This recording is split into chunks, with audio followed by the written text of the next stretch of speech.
બાળકો, આજે ideal moral મેજિકમાં આપણે એક એવી બર્થડે પાર્ટીની વાત સાંભળીશું જેમાં ભારતની અલગ અલગ સંસ્કૃતિના લોકો એક જ જગ્યાએ ભેગા થયા હતા. આ બર્થડે પાર્ટી હતી આરુષિની. આરુષિ 9 વર્ષની થઈ ગઈ હતી. તે ઈચ્છતી હતી કે તેની આ પાર્ટી આ વર્ષે કંઈક ખાસ હોય. આરુષિના પપ્પા યુનિવર્સિટીમાં પ્રોફેસર હતા અને તે સમયે ભારતીય સંસ્કૃતિને જાણવા આવેલા જુદા જુદા દેશના યુવાનોના જૂથને ભારતીય સંસ્કૃતિ વિશે માહિતી આપતા હતા. આથી તેઓએ આરુષિના જન્મદિવસને ખાસ બનાવવા માટે વિદેશથી આવેલા કેટલાક યુવાનોને આમંત્રણ આપ્યું. તેઓ બધા અલગ અલગ દેશ અને સંસ્કૃતિઓમાંથી આવતા હતા.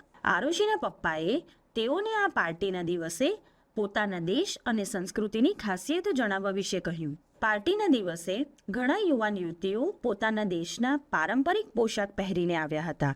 સાથે તેઓ કોઈ ખાસ વસ્તુ પણ લાવ્યા હતા.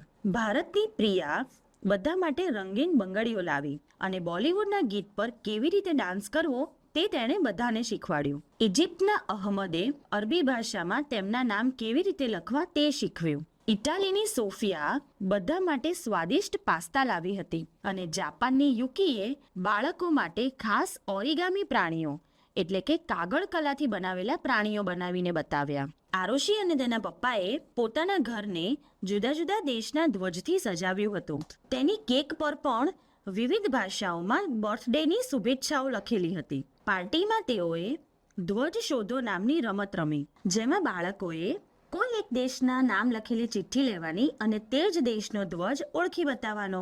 આરુષિ અને તેના મિત્રોએ નવી નવી વસ્તુઓ શીખી, વિવિધ દેશોના સંગીત પર નૃત્ય કર્યું અને વિવિધ જગ્યાની ખાસ વાનગીઓ ખાતા ખાતા આનંદ પણ માણ્યો.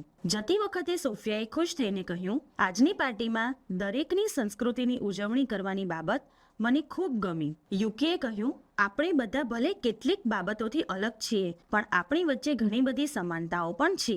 અંતે તેઓએ એક ગ્રુપ ફોટો પડાવ્યો અને બધા છૂટા પડ્યા. તો આ હતી આરુષિની અનોખી બર્થડે પાર્ટી. તેણે આપણને શીખવ્યું કે આપણે ભલે જુદા જુદા હોઈએ પણ સાથે મળીને ઉજવણી કરવામાં કેટલી મજા આવે છે. સાંસ્કૃતિક વિવિધતા ખરેખર સુંદર છે, ખરું ને?